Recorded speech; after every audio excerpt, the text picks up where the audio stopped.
Efficacité d'une colonne chromatographique. Ici dans cette figure, qu'est-ce qu'on peut voir? On voit juste, c'est-à-dire qu'est-ce qu'on devrait imaginer, c'est des plateaux, des niveaux, différents niveaux. On a une colonne avec différents niveaux. Regardez ici. Donc on a ce niveau 1, le niveau 2, le niveau 3, ainsi de suite, jusqu'à un niveau. Donc là, c'est quoi ça? Ça, c'est juste le modèle d'une colonne chromatographique. On sait qu'une colonne chromatographique est composée, dans une colonne chromato, elle est composée d'une phase stationnaire et une phase mobile.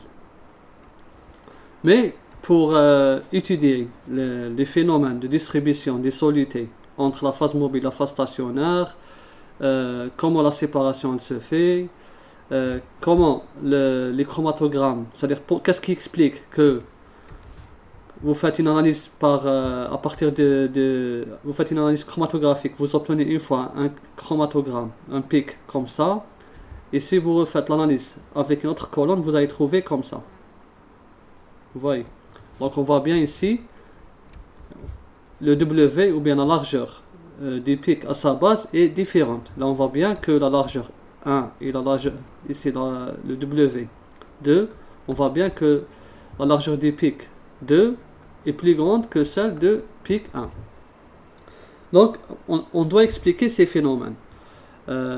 Aussi, comment ça se fait que si vous allez séparer entre deux solutés, parfois vous avez comme ça une bonne résolution et parfois vous avez une mauvaise résolution. Donc qu'est-ce qui peut expliquer ça? On a modélisé la colonne chromatographique comme ceci. Donc c'est le modèle à plateau. Donc ça, on a différents plateaux. C'est des plateaux théoriques qu'on appelle. C'est des plateaux théoriques. Donc une colonne, on la modélise à un ensemble de plateaux théoriques. Ces plateaux théoriques, leur nombre est égal à 1. On ne sait pas. Peut-être il y a 300, 400, 500, 600, 1000, 2000, 10 000, peu importe. Et pour chaque plateau, on a une hauteur, H. Donc vous avez la colonne, elle possède un plateau. Bon, je vais écrire en bas, en rouge. Donc une colonne, toute colonne chromatographique, elle possède un plateau. Vous poursuivez théorique. Et chaque plateau, il a une hauteur. Chaque plateau, il possède une hauteur. Donc cette hauteur, elle est équivalente pour pour tous les niveaux. Donc ici H, H, H, d'accord. Donc le H, il est constant c'est-à-dire la hauteur de chaque plateau, elle est identique.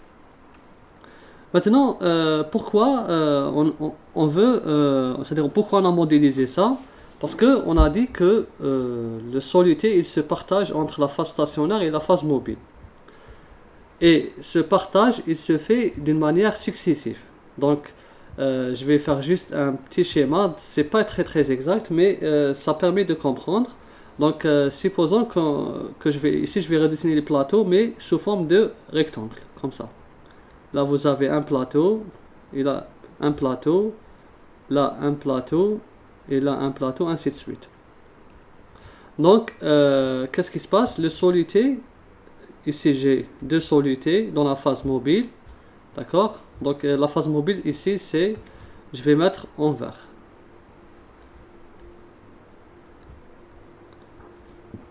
D'accord? Donc, ici, j'ai deux solutés, et là, j'ai deux solutés. Ensuite, les solutés vont se déplacer. Ils vont se déplacer. Là, on a un équilibre. Ici, on a un équilibre, K. Ensuite, ces solutés vont se déplacer aussi. Ils vont être dans la phase stationnaire C'est-à-dire ici, le sens il est de gauche vers la droite. Et là aussi, ils vont se rééquilibrer avec la phase mobile. Ensuite, de la phase mobile, ils vont encore se déplacer vers le prochain plateau. Ils vont aller vers, ici ils sont dans la phase stationnaire, ils vont aller dans la phase mobile pour se déplacer, ainsi de suite. Donc là, je fais aussi, pour avoir juste une idée, comment ça se passe. Donc là, ils sont dans la phase stationnaire, ils vont repartir vers la phase mobile et le phénomène se poursuit. Donc, dans chaque plateau, ici on a un cas. Donc vous voyez, donc le plateau c'est quoi ici? C'est ça. C'est ça, ça c'est un plateau. Ça c'est un plateau. Ou bien une zone. C'est un plateau, mais ça reste théorique.